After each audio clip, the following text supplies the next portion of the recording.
मुरझाया फूल छायावादी युग की कवयित्री महादेवी वर्मा जी की काफ़ी अर्थगर्भित कविता है। कविता का मूल संदेश मानव को उसके जीवन की क्षणभंगुरता को याद दिलाना है, मानव जीवन की निस्सारता को याद दिलाना है एवं अपने स्वार्थ को त्याग कर धरा पर शुष्क गंधहीन सौरभहीन पड़े पुष्प की दयनीय अवस्था से कुछ सीखने की प्रेरणा देना है। कविता यूँ तो छायावादी काव्य के सभी लक्षणों से युक्त है।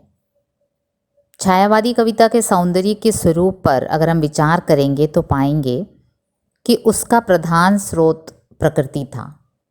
प्रकृति के प्रति गहरे अनुराग के कारण मनुष्येतर पदार्थों में मानवीय भावनाओं को दिखाकर उनका मानवीकरण करना, जैसे इस कविता में दिखाया गया है। पवन का पुष्प को गोद में सुलाना, फूल का अपने सौंदर्य पर इतराना, सभी के आकर्षण का केंद्र बनने पर फूल का आनंदित होकर अटखेलियाँ खेलना आदि आदि। कोमलकांत पदावली का प्रयोग छायावादी काव्य की एक और विशेषता है जो हम इस कविता में बखूबी देख पाते हैं। अमूर्त के लिए मूर्त उपमानों का प्रयोग, हृदय की सूक्ष्माति सूक्ष्म भावनाओं को साकार रूप में प्रस्तुत करने में कवयित्री यहाँ काफ़ी सफल हुई है। धरा पर पड़ा मुरझाया फूल हमें हमारे जीवन की क्षणभंगुरता के बारे में सोचने के लिए मजबूर करती है, विवश करती है। हमें हमारे स्वार्थमय सोच को बदलने के लिए विवश करती है और तभी इतने सालों बाद भी ये कविता प्रासंगिक है। चलिए कविता मुरझाया फूल की ओर चलते हैं। महादेवी वर्मा जी की कविता मुरझाया फूल। था कली के रूप शैशव में अहो सूखे सुमन, हास्य करता था खिलाती अंक में तुझको पवन। खिल गया जब पूर्ण तू मंजुल सुकोमल पुष्पवर, लुब्ध मधु के हेतु मंडराते लगे आने भ्रमर। स्निग्ध किरणें चंद्र की तुझको हंसाती थी सदा, रात तुझ पर वारती थी मोतियों की संपदा। लोरियां गाकर मधुप निद्रा विवश करते तुझे, यत्न माली का रहा आनंद से भरता तुझे। कर रहा अटखेलियां इतरा सदा उद्यान में, अंत का यह दृश्य आया था कभी क्या ध्यान में। सो रहा अब तू धरा पर शुष्क बिखराया हुआ, गंध कोमलता नहीं मुख मंजू मुरझाया हुआ। आज तुझको देख कर चाहक भ्रमर आता नहीं, लाल अपना राग तुझ पर प्रात बरसाता नहीं।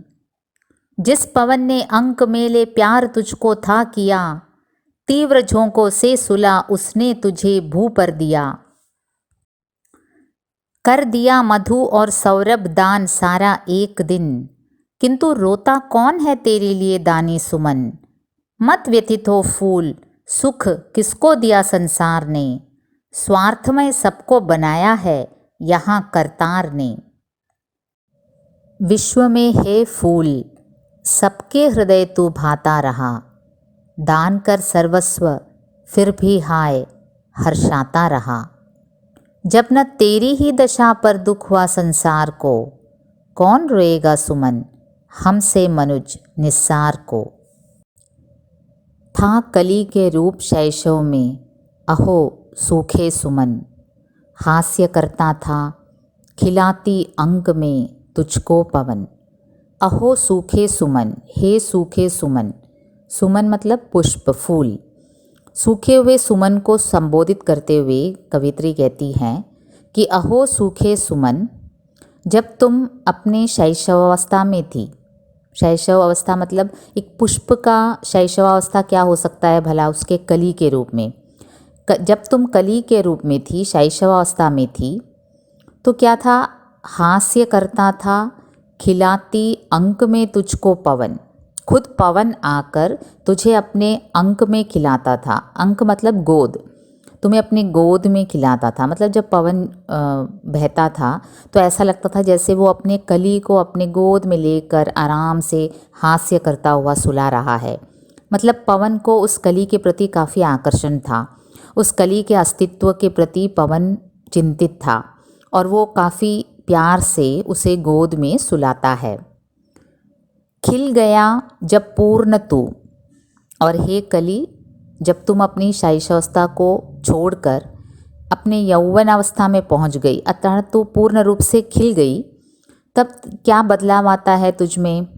मंजुल सुकोमल पुष्पवर, तुम तो एकदम मंजुल हो गई। मंजुल मतलब सुंदर, एकदम मन को लुभाने वाली। और सुकोमल, इतनी सुकोमल हो गई कि वो पुष्प इतना सुंदर दिखता था कि लुब्ध मधु के हेतु मंडराते लगे आने भ्रमर। मधु के हेतु, मधु मतलब हनी, हनी के लिए वो जो मधु होता है पुष्प में, उसके लुब्ध में आकर, लुब्ध मतलब लालच, मधु के लालच में, मधु के लोप में क्या होता है? भ्रमर मंडराने लगते हैं तेरे चारों तरफ। भ्रमरों का आना, पुष्प के खिलना, ये दोनों एक साथ होता है। भ्रमर को पता होता है कि इस सुंदर पुष्प के अंदर उससे भी मधुर मधु है। तब देखिए, कली तुम जब शैशव रूप में थी तो पवन काफ़ी उत्साहित होकर तुझे गोद में खिलाता था, हास्य करता था, तुझसे प्यार करता था। और जब तू खिल गई तो और मंजुल सुकोमल पुष्प में बदल गई, तब तो क्या कहना, भ्रमर तेरे चारों तरफ मंडराने लगते हैं। मधु के लालच में ही सही, लेकिन तेरे पास हमेशा भ्रमर रहता था। अब इस कविता का एक अलग अर्थ भी है, इसके अंदर अर्थगर्भित है ये कविता काफ़ी। एक तरफ तो पुष्प का खिलना, उसकी सुंदरता और उसके सुंदरता में मुग्ध होकर मंडराने वाले भ्रमर और पवन, उसके इर्द गिर्द घूमने वाले पवन, ये दिखाते हुए कवित्री ये कहती है कि हे मानव, जब तुम वृद्धावस्था में पहुंच जाओगे, जब तुम ऐसी अवस्था में पहुंच जाओगे जब तुम्हारे पास कुछ भी न रहेगा, तब तुम्हें याद करना है कि तुम्हारे यौवनावस्था में जब तुम्हारे पास सुंदरता थी, शारीरिक रूप से तुम स्वस्थ थे, तुम्हें धन संपत्ति तुम्हारे पास थी, तब उस समय तुम्हारे पास तुम्हें लुभाने के लिए काफ़ी लोग तुम्हारे चारों तरफ इर्द गिर्द घूम रहे थे। याद करो, जिस प्रकार पुष्प के चारों तरफ भ्रमर मंडराता था, तुम्हारे से कुछ मतलब निकालने के लिए संसार में बहुत से लोग तुम्हारे चारों तरफ मंडराते थे। याद करो सूखे सुमन, याद करो हे मनुष्य, हे मानव, जब तुम्हारे पास कुछ भी नहीं है दूसरों के देने लायक, तब तुम्हारे पास ये याद करना है तुम्हें कि जब तुम यौवनावस्था में थे, जब तुम्हारे में सुंदरता थी, जब तुम्हारे में बल था, जब तुम्हारे में सत्ता थी तुम्हारे हाथ में, तब तुम्हारे चारों तरफ कितने सारे लोग थे, तुम्हारे इर्द गिर्द घूमते थे। तब तुम्हें कभी किसी की दोस्ती की कमी नहीं महसूस हुई, क्योंकि तुम्हारे पास से उन्हें मिलने के लिए कुछ था। तो ये लालच उन्हें तुम्हारे चारों तरफ मंडराती थी। था कली के रूप शैशव में अहो सूखे सुमन, हास्य करता था खिलाती अंक में तुझको पवन। खिल गया जब पूर्ण तू मंजुल सुकोमल पुष्पवर, लुब्ध मधु के हेतु मंडराते लगे आने भ्रमर। कवित्री फिर उस सूखे सुमन को उसके बीते हुए कल की याद दिलाते हुए और पूछती है, कहती हैं कि स्निग्ध किरणें चंद्र की तुझको हंसाती थी सदा।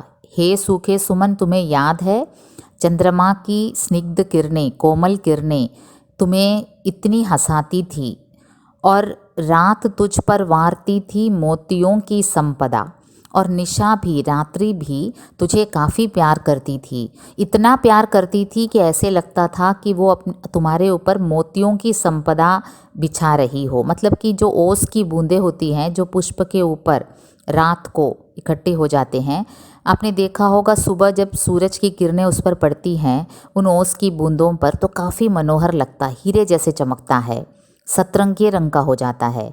तब देखिए रात भी तुझ पर इतनी वारती थी, मतलब रात तुम्हारे ऊपर निछावर हो जाती है, तभी तो वो मोतियों की संपदा तेरे ऊपर डाल देती है। और चंद्रमा की स्निग्ध किरणें माने तुझे हंसाने के लिए ही आती थी। लोरियां गाकर मधुप निद्रा विवश करते तुझे। और जो मधुप है, जो भ्रमर है, उसका गुंजार ऐसे लगता था मानो वो लोरियां गा रहे हों ताकि तुम्हें निद्रा आ जाए। तुम्हारी प्रति वो इतनी चिंतित थी कि तुम्हें रात को निद्रा आ जाए, इसलिए ये मधुप लोरियां गा रहे हों। लोरियां मतलब जो माताएं गाती हैं अपने बच्चों को सुलाने के लिए। तो देखिए ये मधुप का जो गुंजन है, कवयित्री उसे लोरी के समान वर्णित करती हैं ताकि पुष्प निद्रा विवश होकर सो जाए। यत्न माली का रहा आनंद से भरता तुझे। जब कोई बगीचे में जो पौधा होता है उसमें जब कली आती है, कली के आने से ही माली उत्साह से भर जाता है, क्योंकि उसका जो यत्न था वो अपनी पूर्णता में आ रहा है। और कली जब पुष्प में बदल जाती है तो माली का उत्साह दुगना हो जाता है। वो काफ़ी उत्साह से उस पौधे को और उत्साह से सींचता है। यत्न माली का रहा आनंद से भरता तुझे। अब माली का ये जो यत्न है तो तुझ में आनंद भरता था। हे सूखे सुमन, तुम्हें याद है रात को क्या होता था? चंद्र की स्निग्ध किरणें तुझे हंसाती थी और निशा रात्रि मानो अपने मोतियों की संपदा तेरे ऊपर ही डालती थी। और मधुप जो भ्रमर है वो तो तुम्हें लोरियां गा गा कर निद्रा विवश करती थी। और माली भी तुझे खिलते हुए देखकर इतना आनंदित हो जाता था कि वो दुगना यत्न करता था और ये तुम्हें भी आनंद देता था। मतलब पुष्प के मन में भी ये सब देखकर काफ़ी, देखो इतने सारे लोग मेरे प्रति इतने काम कर रहे हैं। एक तरफ चंद्रमा है जो मुझे हंसाने की कोशिश कर रही है, एक तरफ रात्रि है जो मेरे ऊपर मोतियों की संपदा बिछा रही है, दूसरी तरफ जो भ्रमर है वो मुझे लोरियां गा गा कर निद्रा विवश कर रही है। और देखो माली दूसरे पौधों से ज़्यादा मेरे ऊपर ध्यान दे रहा है। तो ये सब आनंद से भरता तुझे। कवयित्री कहती हैं देखो तुम भी अंदर ही अंदर काफ़ी आनंदित हो रही थी। तो इसका दूसरा छिपा हुआ अर्थ ये ले सकते हैं कि जब मनुष्य भी देखता है अपने यौवन की अवस्था में, शारीरिक अवस्था जब स्वस्थ होता है, जब उसके पास धन संपत्ति होती है, तो काफ़ी लोग उस पर उसकी सेवा के लिए इर्द गिर्द दौड़ते हैं। और उस समय मनुष्य भी अंदर ही अंदर काफ़ी आनंदित हो जाता है कि देखो मेरे लिए, मेरे गुणगान करने के लिए, मेरे चारों तरफ दौड़ धूप करने के लिए इतने सारे लोग लगे हुए हैं। तो कहीं ना कहीं मानव के अंदर भी उस समय थोड़ा सा अहंकार भर जाता है, जैसे उस पुष्प के अंदर था। देखिए कवित्री ये कहती है यत्न माली का रहा आनंद से भरता तुझे। तेरे अंदर भी एक छिपा हुआ आनंद उमड़ रहा था, अर्थात तू भी ये सब देखकर काफ़ी खुश हो रही थी। अपने यौवन पर, अपने सौंदर्य पर तू भी खुश थी।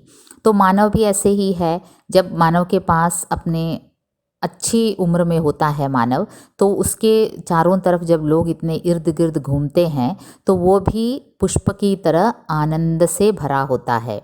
अब ये सब बातें कवयित्री इस कविता में उस सुमन को उस समय सुना रही है जब वो अपने सूखे अवस्था में थी, जब उसका सब कुछ नष्ट हो गया था। तो ये कवयित्री की एक महानता है महादेवी जी की, कि जब पुष्प इतरा रहा था, अपने शैशवावस्था में था, उस समय नहीं, जब पुष्प अपना सब कुछ खो चुका था, वो अपने सूखे अवस्था में था, तब महादेवी जी कवयित्री ये प्रश्न पूछती है और अपने अतीत का याद दिलाती है। कर रहा अटखेलियाँ इतरा सदा उद्यान में। अब कवयित्री कहती हैं कि हे सूखे सुमन, याद करो जो तुम्हारे पीछे ये पवन और ये जो भ्रमर, ये चंद्रमा, ये रात, ये मधुप, ये माली, ये सभी तुम्हारे पीछे जब लगे हुए थे तो तुम क्या कर रही थी? कर रही अटखेलियाँ, तुम तो खेल रही थी आराम से, काफ़ी इतरा कर। इतरा सदा उद्यान में, देखो उद्यान में जो बगीचे में तुम इतरा रही थी, मतलब कि तुम रानी की तरह एकदम से, तुम्हारे इशारों पर माली नाच रहा था, तुम्हारे इशारों पर मधुप तुम्हारे चारों तरफ मंडरा रहे थे, और रात्रि तुम्हारे ऊपर मोतियों की संपदा बिछा रही थी, और एक तरफ चंद्रमा अपनी किरणें तुम्हें हंसाने के लिए ही कर रही थी। और ये इतना सब होने पर पवन तुझे अपने गोद में सुला रहा था। जब ये सब देख कर तुम में शायद अहंकार का थोड़ा भाव उत्पन्न हो गया था, तुम अटखेलियाँ कर रही थी, तुम काफ़ी खुशी खुशी खेल रही थी इतरा सदा उद्यान में, और तुम इतरा रही थी, मतलब थोड़ा गर्व तुम्हारे अंदर तो जरूर उदित हो गया होगा। अंत का यह दृश्य आया था कभी क्या ध्यान में। उस समय जब तुम यौवन में थी, जब तुम पूर्ण रूप से खिली हुई थी, सुंदरता में मग्न थी, उस समय अंत का यह दृश्य, मतलब एक दिन तुम सूख जाओगी, एक तुम्हारा रंग बिखर जाएगा, तुम्हारा रंग फीका पड़ जाएगा, तुम में सुगंधी न रहेगी और तुम एकदम के सूख कर निष्प्राण हो जाओगे। ऐसा याद आया था उस समय जब तुम अपने सुंदरता में खिल रही थी, इतरा रही थी उद्यान में। अंत का यह दृश्य आया था कभी क्या ध्यान में। काफ़ी फिलोसफिकल दार्शनिक एक प्रश्न कवित्रियाँ पूछती हैं। तो ये मानव पर भी एप्लीकेबल है कि जब यौवन में होते हो तब कभी किसी को ध्यान रहता है कि एक दिन मैं भी एकदम से वृद्ध हो जाऊंगा, मेरी सारी समस्त इंद्रियाँ, मेरे से जिस पर मैं गर्व करता हूँ वो सब मेरा साथ छोड़ देगी, और साथ ही साथ मेरे चारों तरफ इतराने वाले लोग भी कहीं दिखाई नहीं देंगे। तो अंत का यह दृश्य यौवन के समय मानव तुझे दिखाई देता है, ये कवियत्री पूछती हैं। पुष्प से पूछ रही हैं, लेकिन पूछ हमसे रही हैं कि अंत का यह दृश्य क्या तुम्हारे ध्यान में कभी आया था। सो रहा अब तू धरा पर, देखो तुम्हारी अवस्था क्या है, अब तो तुम धरा पर पड़ी हो, ज़मीन पर पड़ी हो, शुष्क बिखराया हुआ, एकदम से सूख गए हो, बिखर गए हो। पूरी सुंदरता तुम्हें देखकर ये नहीं लगता कि तुम एक समय एक ऐसे पुष्प थी जो इतने सारे लोगों को लुभाती थी। शुष्क बिखराया हुआ, गंध कोमलता नहीं, तुम्हारे में कोई सुगंध नहीं। मुख मंजू मुरझाया हुआ, तुम्हारा मुख, तुम्हारी सुंदर मुख देखो मुरझाया हुआ है, सब कुछ चला गया, एकदम से झुर्रियाँ पड़ गईं, तुम्हारे पुष्प, तुम्हारे रंग फीका पड़ गया, तुम्हारे में सुगंध नहीं और तुम बिखर गए हो, और देखो पौधे में भी नहीं हो, धरा पर पड़े हो। सो रहा अब तू धरा पर, शुष्क बिखराया हुआ, गंध कोमलता नहीं, मुख मंजू मुरझाया हुआ। देखो ज़मीन पर पड़े हो, कहीं किसी का पाँव तुम्हारे ऊपर पड़ सकता है, तुम एकदम से बिखर गए हो, तुम्हारे में गंध नहीं है, कोमलता नहीं है, तुम्हारा मुख मंजू, तुम्हारा सुंदर मुख मुरझाया हुआ है। देखो ये दृश्य, अंत का ये दृश्य, करुण दृश्य आया था कभी क्या ध्यान में। तुम्हारे मन में, तुम्हारे भूतकाल में, तुम्हारे अच्छे समय में कभी ऐसा ध्यान आया था। क्योंकि अक्सर होता है कि ये जो कलियां हैं, कलियां जब पुष्प पौधे में होती हैं तो दूसरे जो पुष्प बिखर जाते हैं, शुष्क हो जाते हैं, उनका नीचे गिरा हुआ देखना मुमकिन है। लेकिन उस समय जो पुष्प पौधे में होती है वो तो इतरा रही होती है, सारे उद्यान में एकदम से गर्व से खड़ी होती है। तो मानव भी यही है, हम अपने चारों तरफ शुष्क बिखराए हुए मानव को देखते हैं जो कई तरह से टूट चुके हैं, विवश हो चुके हैं, लेकिन उनसे हम कभी कुछ सीखते भी नहीं। एक दिन हमारी भी यही दशा होगी। यौवन हमेशा सबका साथ नहीं रहता, धन संपत्ति भी छूट सकती है, सौंदर्य छूट जाएगा, ये सब हम कभी नहीं सोचते। हालांकि प्रकृति हमें कई उदाहरण के द्वारा हमारे सामने प्रकट रूप से दिखाती है। कई रोगों से कई लोग तड़पते हैं, गरीबी से तड़पते हैं, फिर बुढ़ापे के कारण तड़पते हैं, लेकिन ये सब हमें जो यौवन में होते हैं वो उनका तो ऐसा मानव ऐसा धारण करता है अपने मस्तिष्क में कि ये सब तो उनकी बात है, मैं तो हमेशा ऐसे ही रहूँगा, और हम इतराते हुए गर्व से सिर ऊंचा करके चलते हैं। ये कभी नहीं हमें लगता कि हम भी एक दिन इसी अवस्था में आएंगे। उस सूखे सुमन को संबोधित करते हुए इतना सब पूछने के बाद कवियत्री उसे अपने अतीत के बारे में याद दिलाने के बाद फिर पूछती है, आज तुझको देख कर चाहक भ्रमर आता नहीं। देखो आज तुम धरा पर पड़ी हो, बिखरी हुई हो, तुम शुष्क हो गई हो, गंधविहीन हो, तुम्हारा सुंदर मुख मुरझाया हुआ है। ऐसी अवस्था में तुम्हारे चारों तरफ भ्रमर नज़र नहीं आते।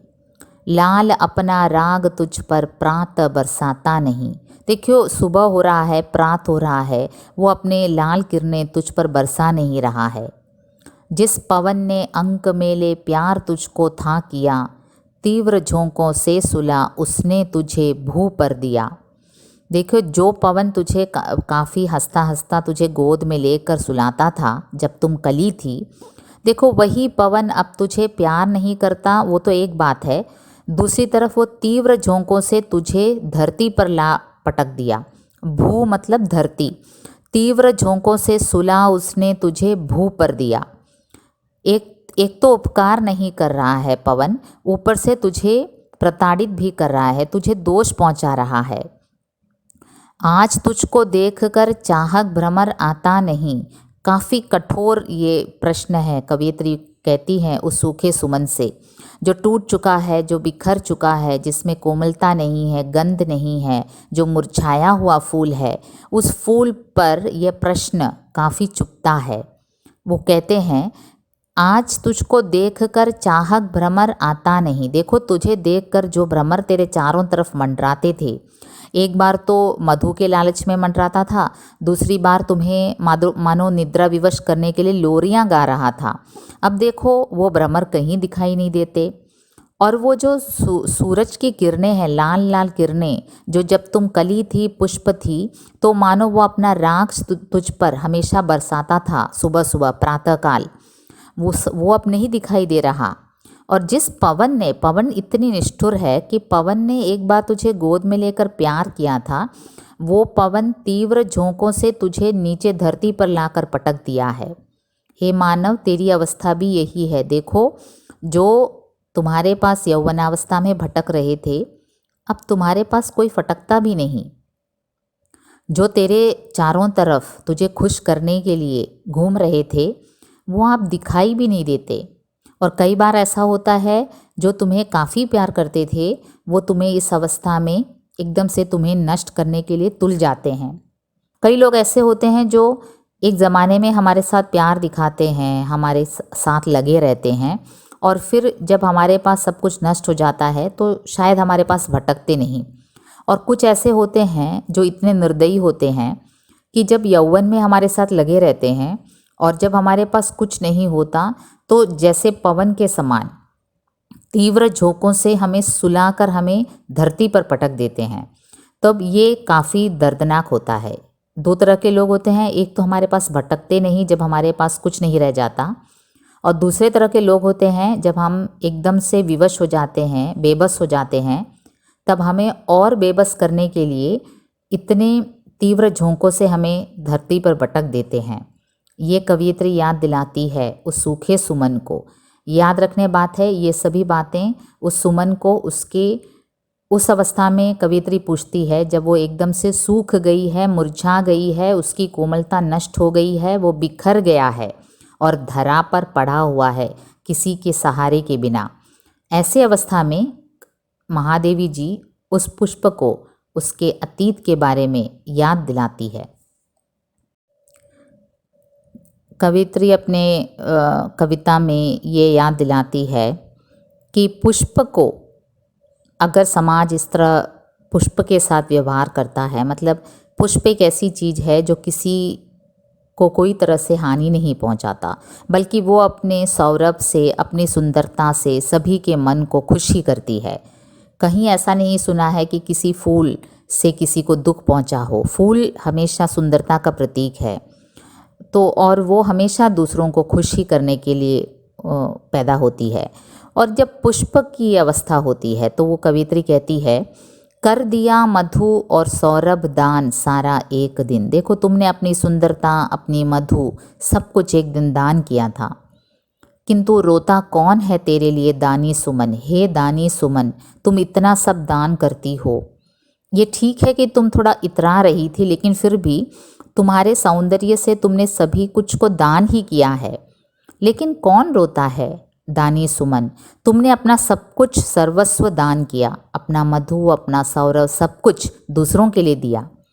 मत व्यथित हो फूल, सुख किसको दिया संसार ने। हे फूल, तुम व्यथित मत हो, ये संसार ही ऐसा है, एकदम स्वार्थमयी है।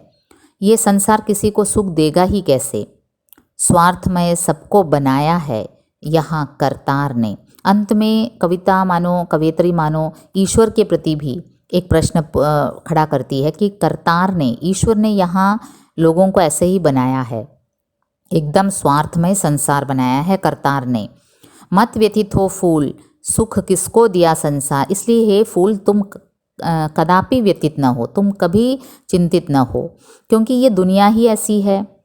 अरे जब दूसरों को इतना दान करने वाले सुमन को न छोड़ेंगे तो दूसरे मनुष्य को कहाँ छोड़ेंगे।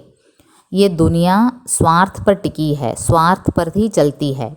जब तक किसी का स्वार्थ बना रहता है तुम्हारे चारों तरफ लोग रहते हैं, वरना आपको छोड़कर चली जाएगी। और पुष्प, मुझे इस बात पर दुख है कि तुम तो सबको दान करती हो, तुम्हारा मधु, तुम्हारा सौरभ, सब कुछ तुमने किसी के लिए दान दे दिया, लेकिन रोता कौन है तेरे लिए दानी सुमन। तुम बिल्कुल व्यतीत मत हो, क्योंकि दुनिया ऐसी है कि जो दूसरों को कुछ देता है उसके चारों तरफ हमेशा लोग मंडराते रहते हैं। लेकिन जब ये देना बंद हुआ, लेना देना ये जब बंद हो जाता है तो ये स्वार्थमय संसार किसी का ध्यान नहीं रखता।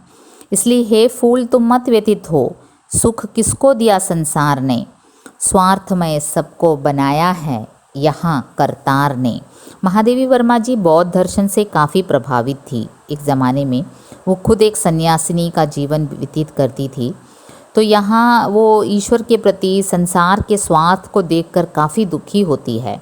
वो कहती है कि हे पुष्प, इतना सब कुछ दान करने वाली तुम्हारी ये हालत है, इसमें तुम्हें व्यथित होने की ज़रूरत नहीं है, क्योंकि ये संसार ने भला किसको सुख दिया है।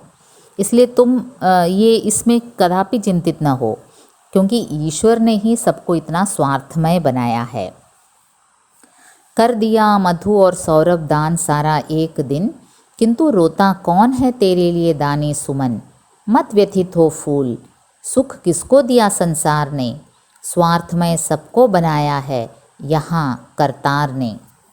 धरा पर शुष्क पड़े हुए उस सूखे सुमन से, उसके अतीत के बारे में, उसके गौरवमय अतीत के बारे में याद दिलाते हुए, और उसके आज की अवस्था के बारे में, जो गंधहीन है, जो कोमल विहीन है, जो सौरभहीन है, और सभी से ठुकराई हुई अवस्था में जो पुष्प है, उससे इस प्रकार के प्रश्न करने के बाद संसार के स्वार्थ परक जो व्यवहार है उसका याद दिलाते हुए कवयित्री कहती है, विश्व में हे फूल, सबके हृदय तू भाता रहा, दान कर सर्वस्व फिर भी हाय हर्षाता रहा। मुझे इसी बात में शंका उत्पन्न होती है कि हे फूल, तू तो काफ़ी दानी था, तूने अपना सर्वस्व सबको खुशी खुशी दिया।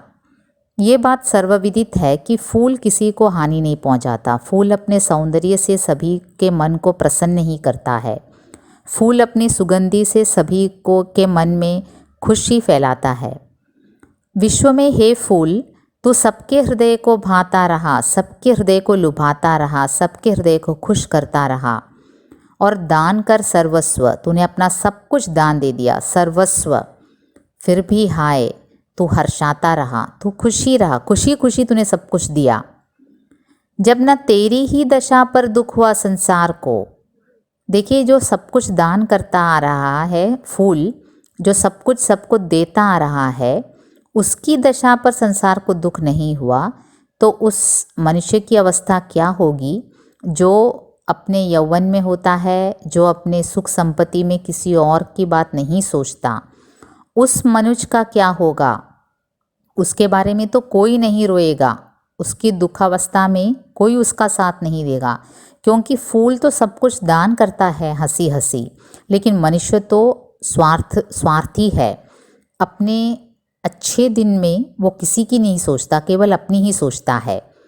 तो ऐसे मनुष्य पर कौन रोएगा हे सुमन।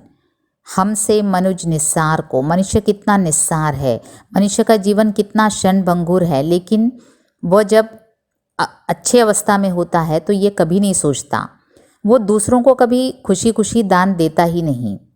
जो फूल हे विश्व, जो तुम दूसरों के हृदय को हमेशा सर्वस्व दान करते रहे खुशी खुशी, जब तेरी ही दशा पर दुख न हुआ संसार को, तब मनुष्य की बात क्या करें? कौन देखेगा ऐसे स्वार्थी मनुष्य को? तो इस पुष्प के द्वारा, इस पुष्प की अवस्था के द्वारा कवयित्री ये बताना चाहती हैं कि मनुष्य संभल जाओ, तुम्हारी अवस्था इस पुष्प के समान होगी जो गंधहीन, जो सौरभहीन धरा पर पड़ा होगा, न जाने कब कौन उसे कुचल देगा। तो मनुष्य, तुम अपने अच्छे समय में दूसरों के बारे में भी जरा सोचा करो। जब सब कुछ दान देने वाले पुष्प की अवस्था है, तो तुम जैसे निस्सार मनुष्य की अवस्था क्या होगी? तो संसार के स्वार्थमय जो चिंतन है, अपने बारे में ही केवल सोचना, ज़्यादा से ज़्यादा अपने के लिए समेटना, चाहे वो धन संपत्ति हो या फिर सत्ता हो या कुछ भी हो, अपने लिए जीना, ये मानव तुम कब छोड़ोगे? तो ये महादेवी जी की छायावादी काव्य की जो सभी तत्वें हैं, जो छायावादी कविता में होती है, प्रकृति को आलंबन के रूप में लेना, भावों का सूक्ष्म अभिव्यंजना और वेदना का स्वर, वेदना में विद्रोह का स्वर, ये सब इस कविता में अपनी पूर्णता में दिखाया गया है। छायावादी कविता के सभी लक्षणों से युक्त है ये कविता कि प्रकृति के तत्वों के द्वारा मनुष्य को कुछ दिखाना।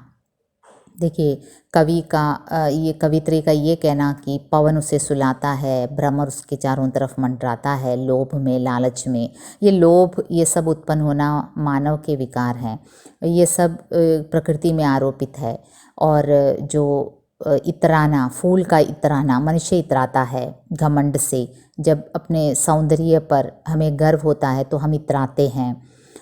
ये सब फूल का खुश होना, फूल का दुखी होना, ये फूल का दानी होना, ये सब मानवीकरण दिखाया गया है। और ये छायावादी काव्य के सभी लक्षणों से युक्त एक काफ़ी सुंदर कविता है, अर्थपूर्ण कविता है, जो मानव को, बच्चों को ये इसलिए पढ़ाया जाता है कि ताकि बच्चों को अपने यौवन काल में ही ये समझ में आ जाए कि हमारी अवस्था उस धरा पर पड़े पुष्प के समान होगी।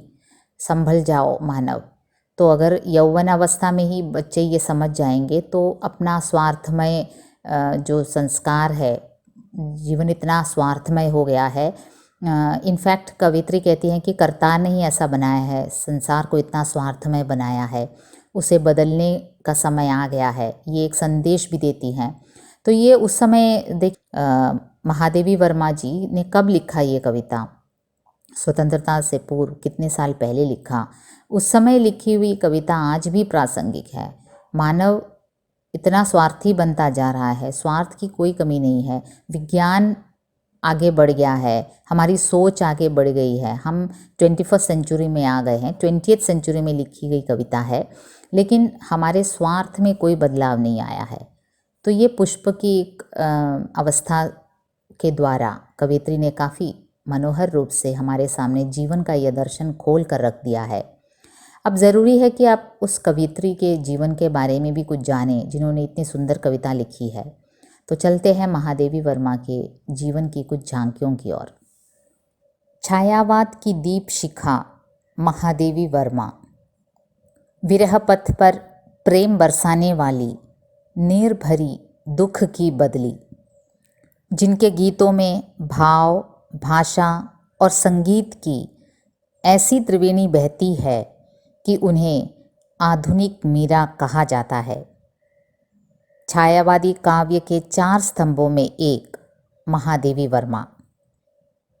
छायावादी काव्य में जहाँ जयशंकर प्रसाद जी ने प्रकृति तत्व दिया, सूर्यकांत त्रिपाठी निराला जी ने मुक्त छंद की अवतारणा की और सुमित्रानंदन पंत जी ने सुकोमल कला प्रदान की, वहाँ छायावाद के कलेवर में प्राण प्रतिष्ठा करने का गौरव महादेवी वर्मा जी को ही प्राप्त है। छायावादी काव्य की समृद्धि में उनका योगदान अत्यंत महत्वपूर्ण है। जहाँ एक और महादेवी जी के काव्य में वेदना की एक ऐसी धारा सर्वत्र प्रवाहमान है जो कि पाठकों और आलोचकों के लिए एक अस्पष्ट, जटिल एवं दुर्बोध विषय बना हुआ है। उनकी वेदना में छिपे रहस्यानुभूति को समझने और समझाने का प्रयास विभिन्न विद्वानों ने किया, किंतु द्रौपदी के चीर की भांति इसकी दुर्बोधता का वातावरण अधिकाधिक बढ़ता ही गया। पीड़ा, वेदना एवं करुणा के आधिक्य को देखकर अंततः कुछ आलोचकों ने उस पीड़ा को कृत्रिम एवं बनावटी बताया। महादेवी जी का जीवन सन्यासिनियों का सा जीवन था। जीवन भर उन्होंने श्वेत वस्त्र पहना। स्वरूप नारायण वर्मा से मात्र 9 साल की उम्र में उनका विवाह हो गया था। विवाह के वक्त वे अबोध बालिका थी। पति पत्नी के संबंध को वे कभी स्वीकार न कर सकी। कारण आज भी रहस्य बना हुआ है और वह ताउम्र वैवाहिक जीवन के प्रति उदासीन बनी रही। हालांकि सामान्य स्त्री पुरुष के रूप में उनके संबंध मधुर ही रहे, लेकिन दाम्पत्य जीवन न रहा। उन्होंने सन्यासी जीवन जीने का निश्चय किया। पीड़ा का रंग श्वेत रंग अपनाया। संभवतः गृहस्थ जीवन उनके लिए था ही नहीं। साहित्यिक रुचि महादेवी में बचपन से ही थी। 7 वर्ष की अवस्था से ही कविता लिखने लगी थी और जब तक उन्होंने मैट्रिक की परीक्षा उत्तीर्ण की, वे एक सफल कवयित्री के रूप में प्रसिद्ध हो चुकी थी। जब तक उन्होंने संस्कृत में एमए पास किया, तब तक उनके 2 कविता संग्रह निहार तथा रश्मि प्रकाशित हो चुके थे। महादेवी जी का जन्म 26 मार्च 1907 को फर्रुखाबाद उत्तर प्रदेश में हुआ था। उनके परिवार में करीब 200 वर्षों या यूँ कहें 7 पीढ़ियों के बाद पुत्री का जन्म हुआ था।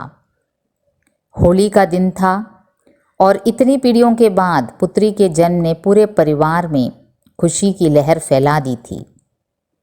पिता बांके बिहारी जी हर्ष से झूम उठे और उन्हें घर की देवी महादेवी मानते हुए पुत्री का नाम महादेवी रखा।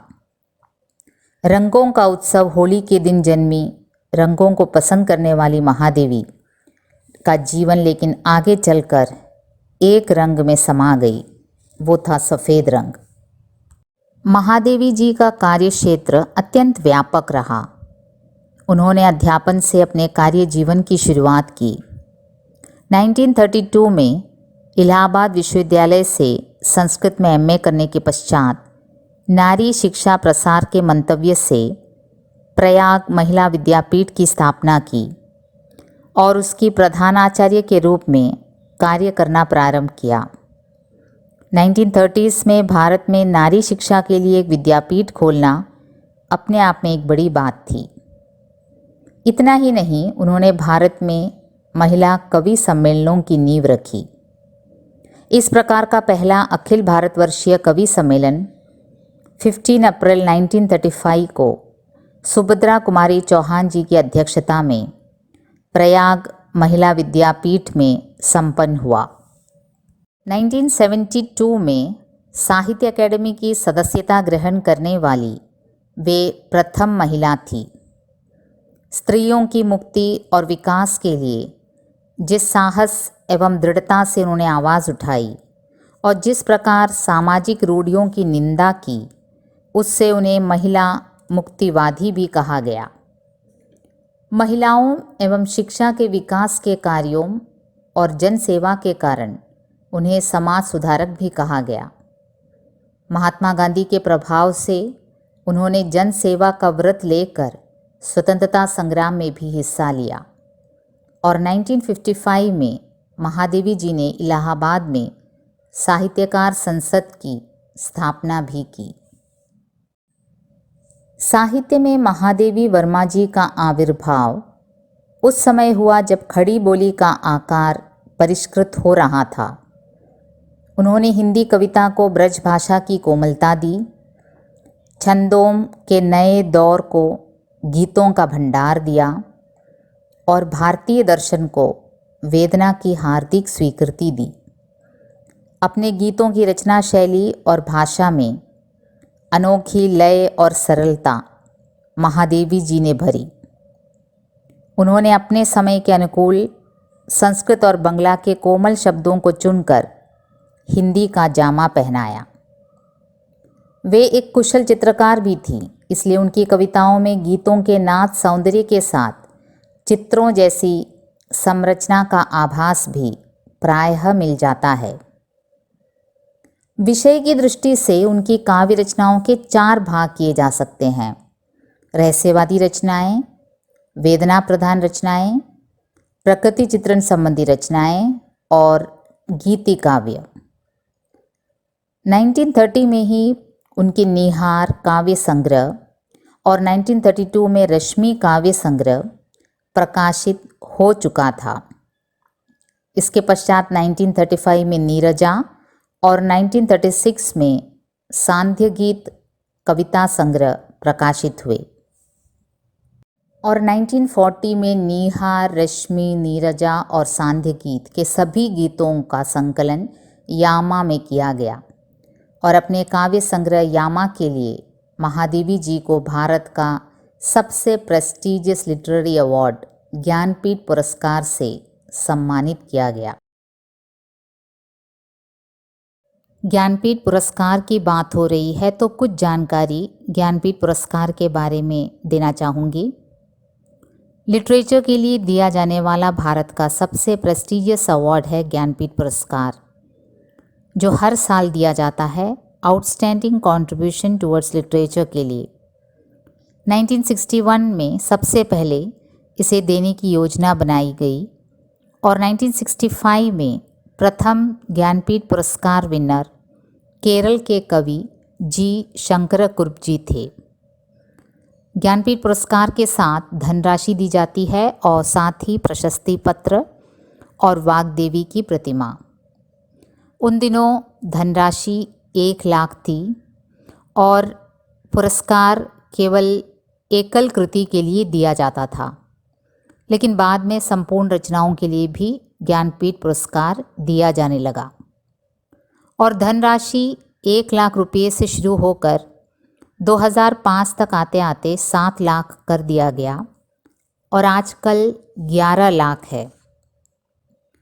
भारत का कोई भी नागरिक जो 8वीं सूची में बताई गई भाषाओं में लिखता हो वो ज्ञानपीठ पुरस्कार प्राप्त करने लायक है। भारत का नागरिक होना इसके लिए काफ़ी ज़रूरी है और सबसे अधिक बार हिंदी और कन्नड़ा भाषा में लिखने वाले लेखकों को ज्ञानपीठ पुरस्कार से नवाजा गया। इतना ही नहीं, इससे पहले भी महादेवी जी को कई पुरस्कारों से सम्मानित किया गया। मंगला प्रसाद पारितोषिक, सेक्सरिया पारितोषिक और 1956 में भारत सरकार ने उनकी साहित्यिक सेवा के लिए पद्म भूषण की उपाधि दी।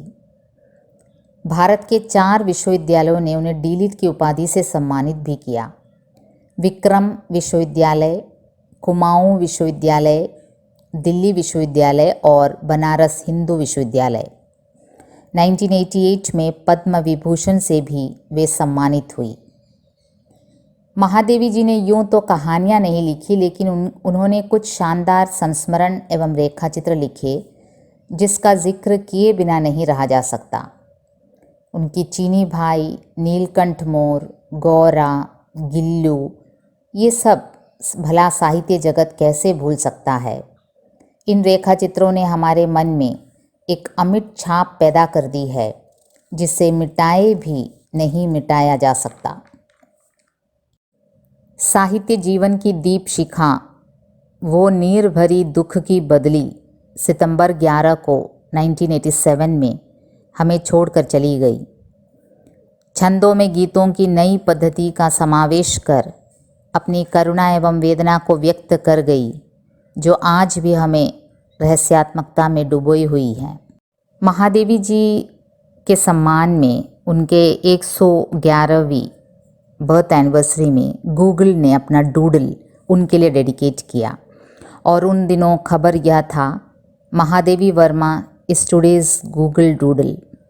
Google doodle is celebrating Mahadevi Verma, the Hindi poet and women's rights activist. The doodle shows the poet penning her thoughts into beautiful verses under a tree by the field on a breezy afternoon. और Google India ने उन दिनों यूँ tweet किया, With a passion for poetry, Mahadevi Verma wrote her way to greatness. Today, we celebrate her fight for the nation's freedom and her contribution to the Indian neo-romantic poetry movement with the Google Doodle, the first woman to be awarded the Sahitya Academy Fellowship, one of the leading poets of the Chayavad movement in Hindi literature.